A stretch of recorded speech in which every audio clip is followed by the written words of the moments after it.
Lucas, capítulo 1.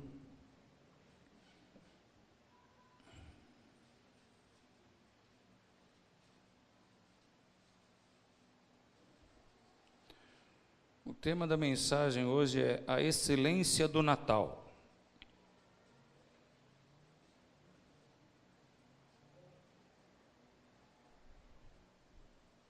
Lucas 1, 26. No 6º mês foi o anjo Gabriel, enviado da parte de Deus para a cidade da Galiléia chamada Nazaré, a uma virgem desposada, com certo homem da casa de Davi, cujo nome era José. A virgem chamava-se Maria. E entrando o anjo aonde ela estava, disse: Alegra-te, muito favorecida, o Senhor é contigo.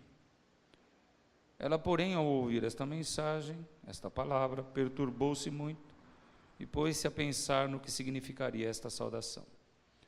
Mas o anjo lhe disse: Maria, não temas, porque achaste graça diante de Deus.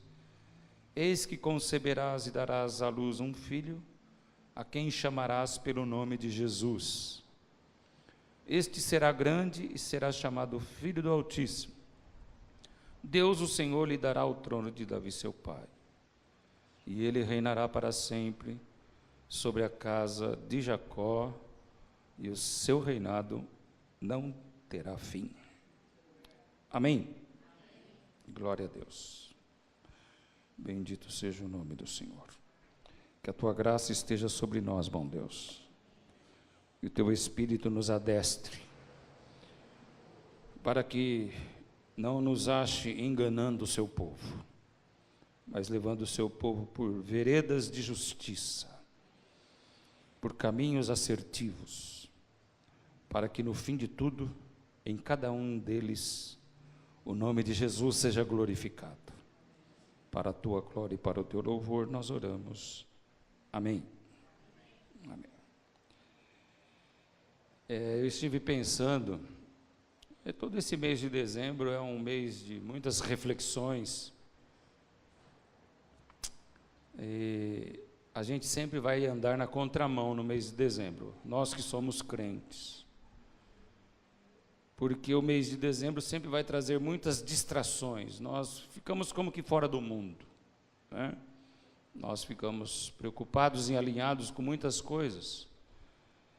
Mas existe uma coisa que acontece na vida do crente, é o mês de dezembro que ele mais reflete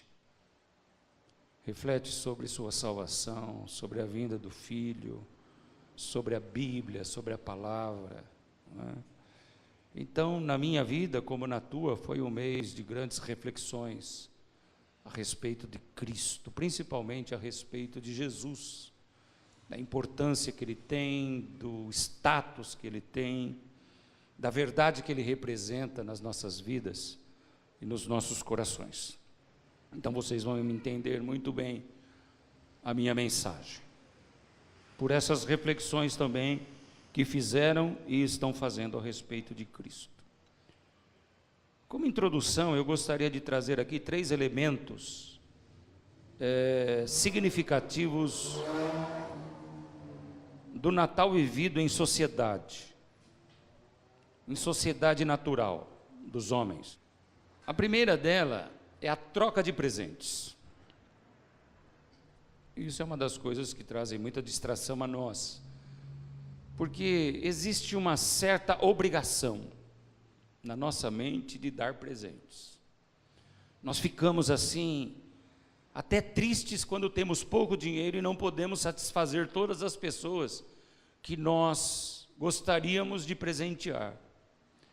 E nós vemos então uma corrida alucinadora às lojas, aos shopping centers, né, aos centros de compra, porque de alguma forma nós precisamos trocar presentes. Eu fiz isso ontem.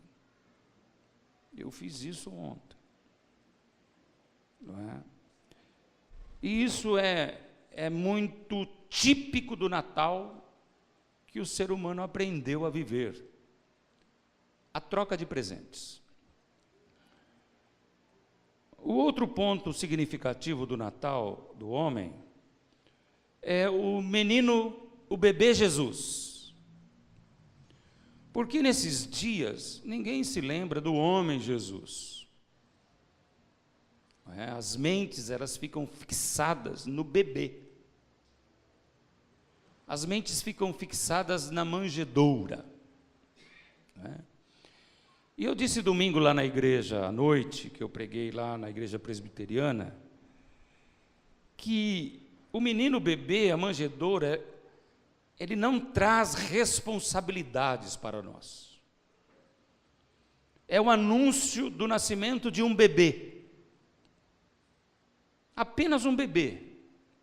Mas essas mesmas pessoas que têm como significado especial o nascimento do bebê, não sabem o que representa este bebê. Tudo o que foi dito quando esse bebê nasceu, como que a sociedade viveu em torno desse nascimento.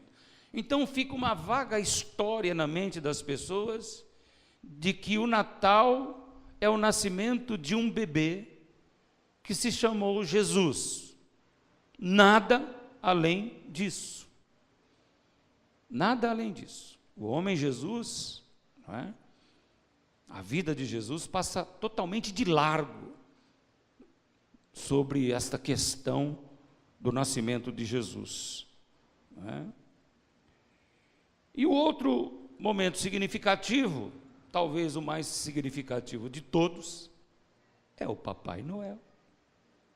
Eu não sei de onde tirar, eu sei, mas não vou falar para não aborrecer os amantes do Natal. O Papai Noel é o outro elemento significativo do Natal humano, né?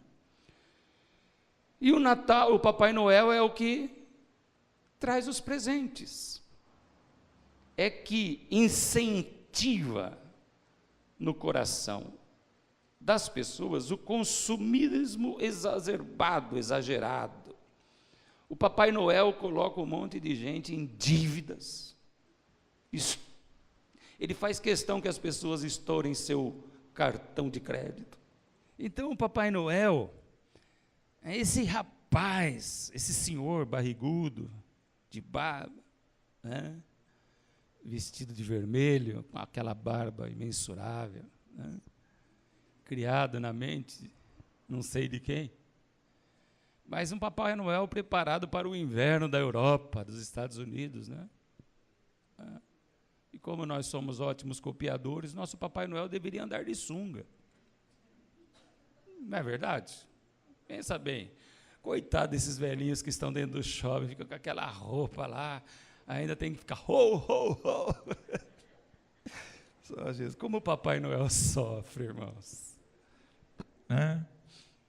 Então, o Papai Noel, na verdade, ele é o idealizador do materialismo, mas do materialismo que não tem freios,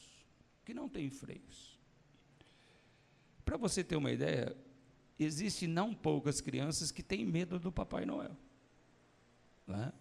Como tem medo de palhaço também. Isso é um mistério, viu? Você deve correr atrás disso para saber por que crianças, na sua maioria quase, têm medo do Papai Noel. Mas quando eu cresci, você cresceu, você era pequenininho, foi trazida essas histórias para nós, não foi?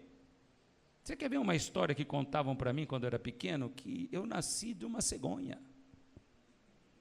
Que a cegonha descia do céu. Quem que ouviu essa história? A cegonha vinha do céu, né? Trazia você numa fraldona, no bico, aí ela vinha e jogava você dentro da sua casa, lá e a sua mamãe falava, oh, chegou.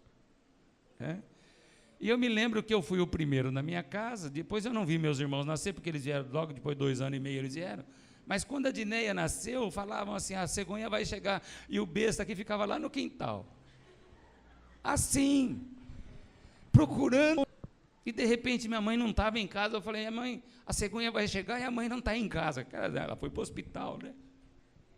Mas eu ficava esperando a cegonha chegar. E nós aprendemos a viver com isso, e isso passou a ser uma verdade.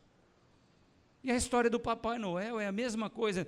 Tanto é que quando você chega nos 7, 8 anos, você tem que mentir, você tem que tirar aquela mentira do Papai Noel, que ele que dá o presente, não é? E como que você vai falar para o seu filho, na verdade Papai Noel não existe? O Papai Noel é o Daniel, o Papai Noel é o Gustavo, o Papai Noel, na verdade, é o Rogério, é o Anderson. E a criança leva um choque, porque ela amava tanto esse Papai Noel, e o Papai Noel não existe. Mas o homem aprendeu a mentir muito bem sobre o Papai Noel. E ele passou a ser um mito do Natal. E ele passou a ser um grande Deus do Natal. Você já sabia que o Papai Noel não existe, né, Levi? Ou ficou sabendo agora? Pelo amor de Deus, hein, Levi? Você já sabia, né, Stefano? Já sabia, né? O Levi está chorando. Então, assim a vida, nós vivemos... Esse Natal dos homens é um Natal meio mentiroso, sabe, irmãos? E nós entramos nessa mentira. Na verdade, nós entramos nessa mentira porque nós aprendemos a viver essa mentira. E tudo que a gente aprende, a gente tem dificuldade de deixar.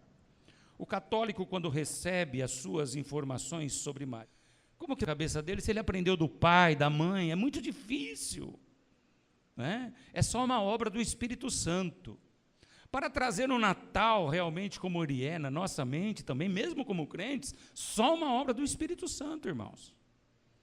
Porque a dificuldade é a mesma. E passam-se anos, vão anos, e nós estamos fazendo sempre as mesmas coisas no Natal, porque ele nos consumiu de uma maneira tremenda, e nós nos recusamos a achar que isto é errado. Nós nos recusamos, porque ele faz parte do nosso dia a dia, do nosso cotidiano. Não é? Então, essas são as prerrogativas deste Natal. E eu escrevi aqui, irmãos, a canção mais cantada do Natal, para que vocês tenham uma ideia. Olhem só, irmãos, as pessoas cantam sem saber o que cantam. Olha só, irmãos, essa é a canção mais cantada no Natal dos homens. Olha, não vão cantar, hein? Se cantar, eu desço do púlpito dando tapa na orelha. Anoiteceu. Anoiteceu. E a gente ficou feliz. E a gente ficou feliz a rezar. Papai Noel, vê se você tem a felicidade para você me dar.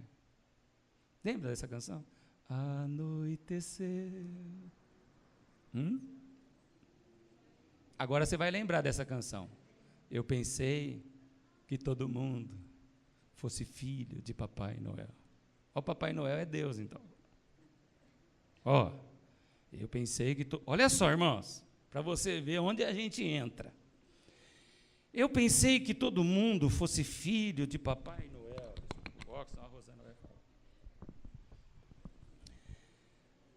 Vem assim, felicidade. Eu pensei que fosse uma brincadeira de papel. Já faz tempo que eu pedi, quer dizer, a felicidade, mas o meu Papai Noel não vem. Com certeza já morreu. Ou então felicidade e brinquedo é o que ele não tem. As pessoas cantam isso no Natal. As pessoas que gostam do Natal arrebentam com o Papai Noel no meio. Anoiteceu, o sino gemeu, e a gente ficou feliz a rezar. Eu pensei que todo mundo fosse filho de Papai Noel. É nisso que o mundo está envolvido, irmãos. Num Papai Noel morto. Num Papai Noel que já morreu. Você vê como que é difícil a gente trabalhar conceitos e valores, né? Na mente, na nossa mente, por já termos delineado o que é verdade, o que é certo. Eu acho que o Natal, ele é bom, só por um único motivo. Nós temos a oportunidade de proclamar Jesus Cristo como Senhor e Salvador. Esse seria o mais belo presente que poderíamos dar a Ele, o aniversariante. Proclamar as suas grandezas. E é desse Natal de excelência que eu quero falar para vocês. Nessa leitura de Lucas, há 4 verdades estabelecidas nele. Primeiro, ele será chamado santo. Diga para o seu irmão aí que está do seu lado. O dono do Natal é santo. Ele será chamado Filho do Altíssimo. As pessoas olham para o bebê, mas não têm discernimento de que aquele bebê é santo. E que aquele bebê, de fato, é filho de Deus, do Altíssimo Deus. Está aqui, na voz do anjo. Aleluia por isso. Diz esse texto também que ele será grande. Não existe outro nome maior do que o nome de Jesus. Ele é grande, santo, Filho do Altíssimo e grande. Como e quantas vezes nós já cantamos? Grande é o Senhor e muito digno de louvor. Aleluia! E esse texto diz também uma outra verdade. Ele, que é santo, que é grande, que é Filho do Altíssimo, reinará para sempre, e este reinado não terá fim. Aleluia! Pode viver as eras que forem, podem tantos quantos homens se levantarem contra ele, pode tantas quantas religiões se levantarem contra ele, pode o mundo todo se levantar contra ele, o seu reino não se acabará. Como nós cantamos no primeiro hino, o seu reino é um reino sempre eterno. Ninguém tem o poder.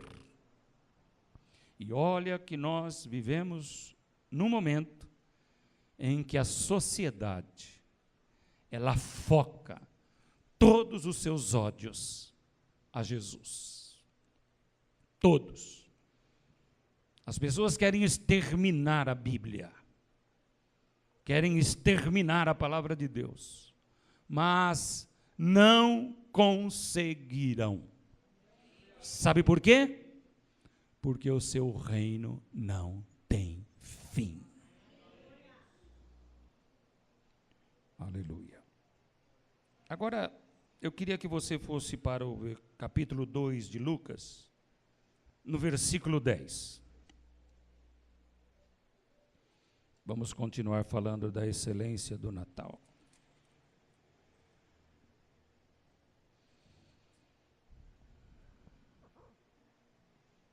Versículo 9 e 10. E um anjo do Senhor desceu aonde eles estavam, e a glória do Senhor brilhou ao redor deles, e ficaram tomados de grande temor. O anjo, porém, lhes disse: não temais, eis aqui vos trago boa nova de grande alegria, que o será para todo o povo, que hoje vos nasceu na cidade de Davi o Salvador, que é Cristo o Senhor. O quinto elemento desta realeza, deste Natal espiritual, está na voz do anjo para os pastores. Nasceu na cidade de Davi o Salvador. Então nós olhamos para a manjedoura, olhamos para o bebê da manjedoura, e nós temos o discernimento exato que aquele menino será e é o Salvador do mundo. Eu queria que você lesse aí 1:21, Mateus 1:21. Volte em Mateus. Só vou dar uma reforçada nesta questão de salvação, de ser salvador. O anjo diz para Maria no capítulo 1, no versículo 21. Não, diz para José, perdão. Sua mãe desposada com José, Ela dará à luz um filho e lhe porás o nome de Jesus, porque ele salvará o seu povo dos pecados deles. Então é importante notar que ele é salvador, por quê? Ele salva o seu povo dos seus pecados. Nada mais do que isso, irmãos. Não é uma mensagem simples, que cabe no nosso coração? Quando nós chegamos na mesa do Natal, eu queria saber quantas mesas de natais, de crentes em Cristo Jesus, que as pessoas oram antes de comer. E antes de pôr o primeiro alimento na boca, digo: obrigado, Jesus. Hoje é teu dia. Mesmo não sendo, hoje é teu dia. Eu te agradeço porque o Senhor é salvador dos meus pecados. O Senhor veio para me salvar dos meus pecados. Mas esta é uma notícia meia triste, meia ruim, que o século 21 não quer mais ouvir. Porque esta notícia traz responsabilidade. Ela tira o homem da manjedoura e leva o homem para a cruz. E quando o homem está diante da cruz, ele sente a responsabilidade que ele tem. Então ele volta para a manjedoura, para a troca de presentes, para o Papai Noel, para o bebê. Porque na cruz ele começa a enxergar que ele precisa mudar. Eu ouvi há poucos dias atrás um pastor americano, não sei o nome dele, e falando na língua dos americanos, ele dizia: eu estou como que enojado, e eu estou assim perplexo, pela mensagem que o Evangelho está dissimando pelo mundo. Uma mensagem de evangelho fácil, de grandes prosperidades, de grandes riquezas. Mas eu queria dizer para vocês que Jesus, ele não veio para dar um relógio Rolex para você. Ele não veio para te dar um Rolls Royce para você. Ele não veio para que você tivesse uma mansão muito grande para morar. Mas ele veio para te salvar dos seus pecados. E através dessa salvação, você conheça a verdadeira vida que há nele. Ele quer te levar para a vida eterna. Mas essa mensagem já não faz mais sucesso dentro das igrejas. Ela se torna cansativa e até certo ponto. Mas a maior mensagem do Natal é esta: ele veio para nos salvar dos nossos pecados.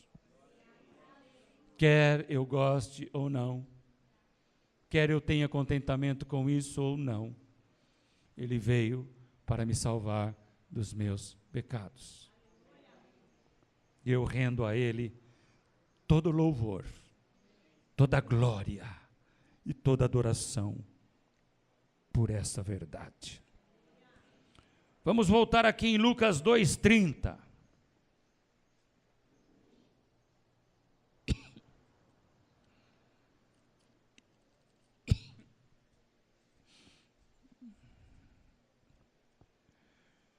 O que o Natal ministra para nós.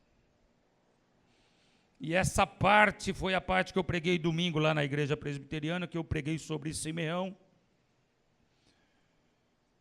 Simeão diz no versículo 29 de capítulo 2: Agora, Senhor, me despeça em paz, segundo a tua palavra, porque os meus olhos já viram a tua salvação, a qual preparaste diante de todos os povos, luz para a revelação aos gentios e para a glória do teu povo de Israel.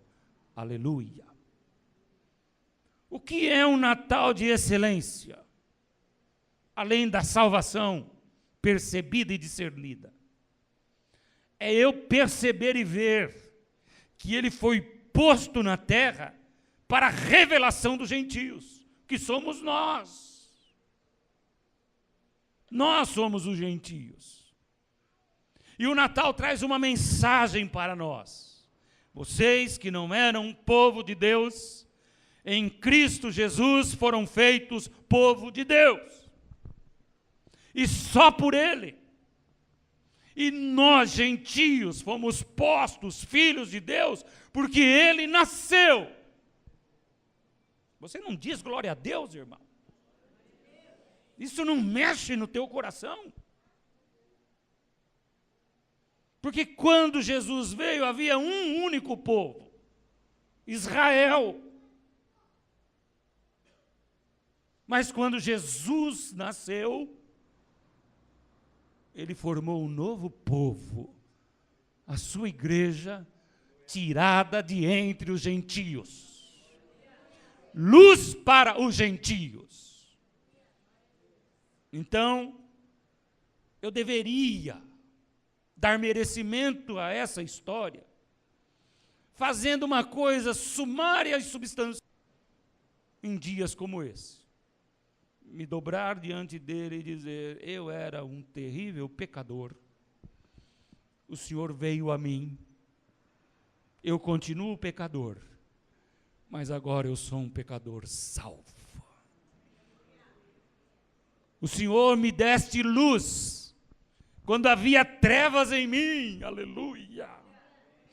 Me revelastes o teu reino, quando os meus olhos estavam no reino desta terra. Então agora posso me alegrar, porque este povo gentil faz parte de uma salvação eterna em Cristo Jesus, o Senhor. Mas ele é glória para o Israel. Ah, que Deus tremendo e poderoso. Que Deus glorioso e grandioso. Se esquecerá para sempre de Israel, o Deus da glória?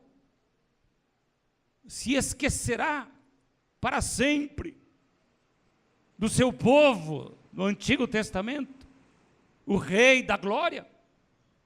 Se revelará a eles em tempo oportuno, para que individualmente tenham a salvação em Cristo Jesus, o Senhor? O povo de Israel o rejeitou, mas não por isso muitos judeus foram salvos com a vinda de Cristo Jesus. Um deles é Simeão, que creu. Uma delas foi Maria, que gerou. Isabel, que trouxe no seu ventre. João Batista, aquele que abriu o caminho para o rei. Tanto que depois de grávida já, Maria chega na casa de Isabel e a criança pula de alegria no seu ventre. E Isabel, ela diz: o que se me dá de visitar a mãe do meu Senhor? Olha o discernimento desta mulher, irmão. Jesus estava na barriga e ela já estava crendo que aquele menino na barriga de Maria era o seu Senhor.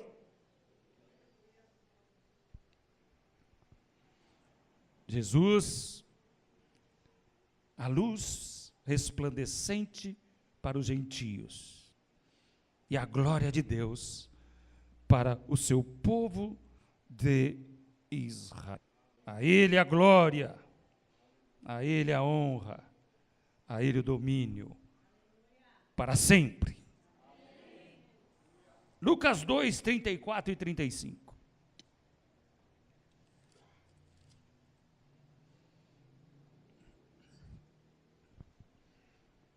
Simeão os abençoou e disse a Maria, mãe do menino: eis que este menino está destinado, tanto para a ruína, como para levantamento de muitos em Israel, e para ser alvo de contradição. Também uma espada traspassará a sua própria alma, para que se manifestem os pensamentos de muitos corações. Simeão faz uma profecia tremenda neste exato momento. No momento do nascimento, Simeão profetiza sobre a morte de Cristo. Quando aquele nenê está nas suas mãos para apresentá-lo ao Senhor, ele diz: esse menino está destinado para a ruína, como para levantamento de muitos.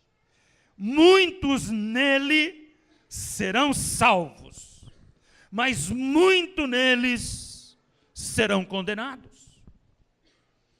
Aqui está o bebê que fará divisão no coração e na vida dos homens entre céu e inferno, entre absolvição e condenação.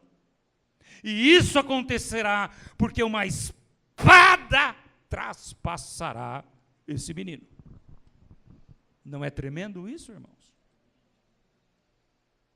Tudo isso em volta de um bebê, irmãos. Todas as verdades que nós estamos falando aqui, nós estamos falando de verdades em volta de um bebê.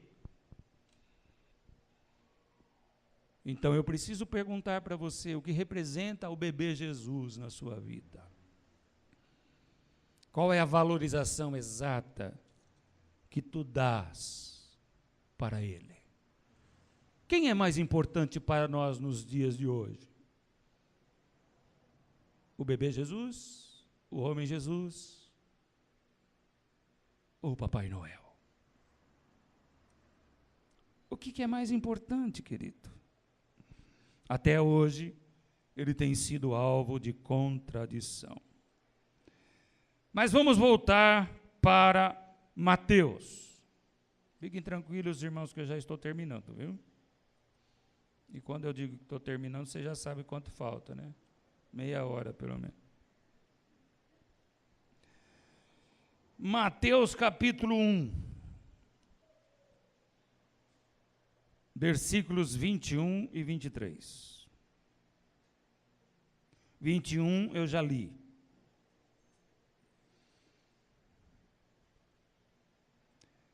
23. Eis que a Virgem conceberá Emanuel, que quer dizer Deus conosco. Em Gálatas capítulo 4, no versículo 4, a palavra do Senhor diz: e na plenitude dos tempos Deus enviou o seu Filho, nascido de mulher. A alusão não é Maria, mas a alusão nesse versículo de Gálatas é Deus no meio de vós. Emanuel conosco. Eu olho para a manjedoura, eu olho para aquele neném, eu sei que ele vai crescer, que ele vai viver, que ele vai morrer, vai ressuscitar e nunca me abandonará. Porque esta é a promessa no dia do nascimento. Emanuel é o seu nome, Deus conosco. conosco. Então você que muitas vezes acha que está sozinho, não enfrente a palavra. Não disturbe a palavra. Não diga na sua boca que a palavra está errada. Porque quando você disser que Deus se esqueceu de você ou te abandonou, você está contra a palavra. Porque a palavra diz que este bebê estaria conosco todos os dias. E quando ele foi grande, ele selou esta palavra. E eis que estou convosco todos os dias até a consumação dos séculos. Emanuel, Deus conosco. Você ainda duvida que Deus está conosco? Vai ficar tristinho por causa das provas, das lutas, das tribulações? Pois Ele se revela no meio disso também, para mostrar o quanto Ele é libertador, o quanto Ele é provedor e o quanto Ele é ajudador. Imaginem uma mente que cresce pensando que Cristo faz tudo o que Ele quer, que lhe dá tudo o que Ele pede, que o livra de toda e qualquer circunstância difícil. Jamais terá discernimento do que é ser Deus, um grande libertador. Não acaso Pedro diz na sua epístola de que a tribulação é necessária para que a nossa fé na volta de Cristo se revele a Ele em louvor e glória. E é necessário que passemos por algumas provas, e nas provas nós conseguimos perceber e saber que Ele é Emanuel, Deus conosco. Aleluia! A plenitude dos tempos é o período pós-lei determinado pelo Pai, no qual a lei cessaria e a graça seria a evidência da salvação para todos aqueles que crescem no seu nome. O resgatador, Jesus Cristo, o Senhor. Sim, quando olhamos para aquela manjedoura, nós olhamos para aquele que resgatou e se tornou Senhor dos céus e da terra. Aleluia! Os anjos cantaram, os pastores deram presentes, Maria cantou diante do Senhor, os céus se alegraram, nasceu Jesus, o Senhor de toda a glória, e para todo sempre reinará sobre a sua casa. Aleluia! Glória a Deus, glória a Deus, bendito seja o teu nome, Senhor, todo louvor e toda honra e toda glória a ti. Então, a excelência do Natal se resume em Ele é santo, Filho do Altíssimo, grande, um reinado que não tem fim, Ele é o Salvador, Ele é Senhor, Ele é alvo de contradição, mas Ele é Emanuel, Deus conosco, aquele que nos resgatou e nos proveu tão grande salvação. E eu vou terminar esta mensagem lendo o Cântico de Maria, que está em Lucas, no capítulo 1, entre os versículos 46 e 55.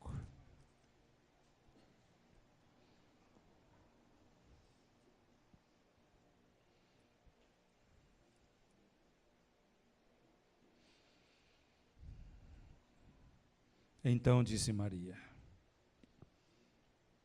minha alma engrandece ao Senhor, e o meu espírito se alegrou em Deus, meu Salvador. Você sabia que aquele hino que você cantou várias vezes na igreja, minha alma, que o Elton cantou na noite de paz, não foi esse hino? Seja engrandecido, você cantou, né? Ah, é o outro. Minha alma engrandece ao Senhor, meu espírito se alegra em Deus. É o cântico de Maria. Você sabia disso? Porque contemplou na humildade da sua serva, pois desde agora todas as gerações me considerarão bem-aventurado. Porque o poderoso me fez grandes coisas. Você pode dizer isso que Maria falou também? Porque o poderoso... Vamos lá? Porque o poderoso... Está fraco, irmão. Vou fazer que nem o Silvio Santos. Está fraco! Você não falou com muita convicção. Eu quero convicção. Ou você não tem convicção disso? Vamos lá? Porque o poderoso me fez grandes coisas. Essa é a diferença de ler a Bíblia, viu, irmãos? Perceber as suas minúcias, seus segredos, seu encantamento. A sua misericórdia vai de geração em geração sobre os que o temem. Agiu com o seu braço valorosamente. Dispersou os que no coração alimentavam pensamentos soberbos.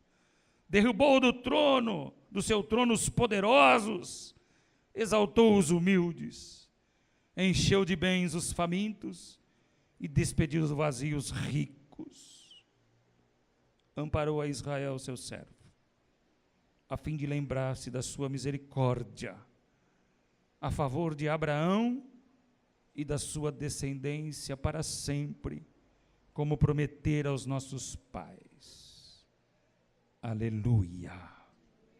Glória a Deus. O cântico de Maria. Vou fazer uma pergunta para terminar. Maria, quando concebeu Jesus, era santa? Ou era pecadora? Quem acha que ela era pecadora, levanta a mão. Quem acha que ela era santa? Quem levantasse a mão, eu ia ter que dar um discipulado, né?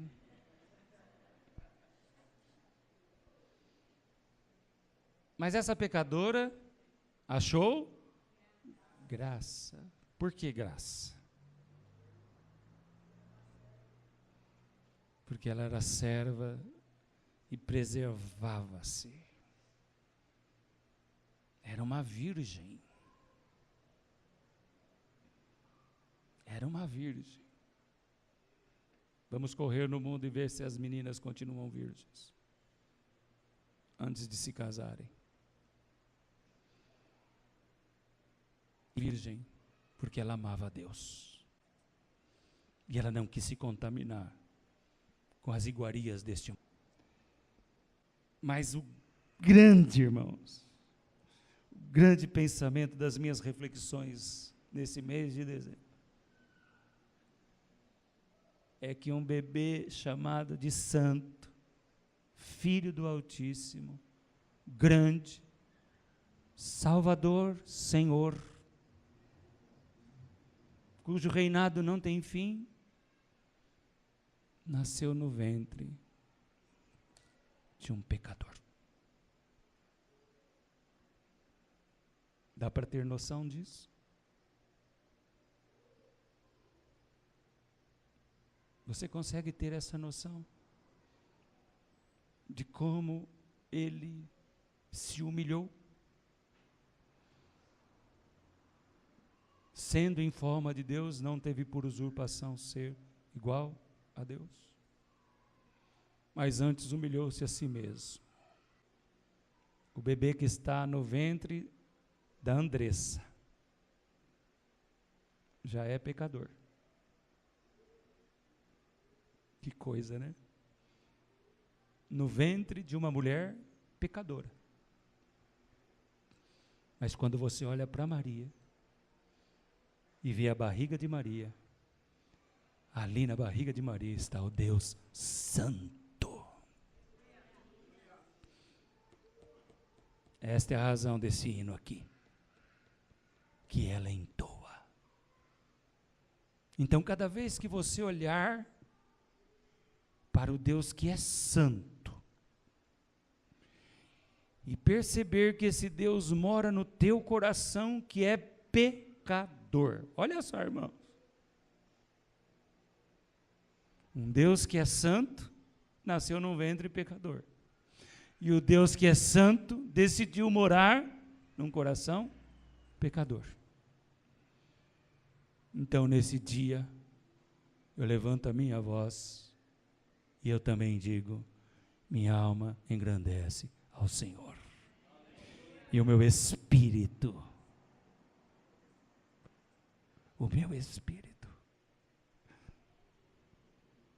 dá a Ele a honra, a glória e o domínio para sempre. Amém.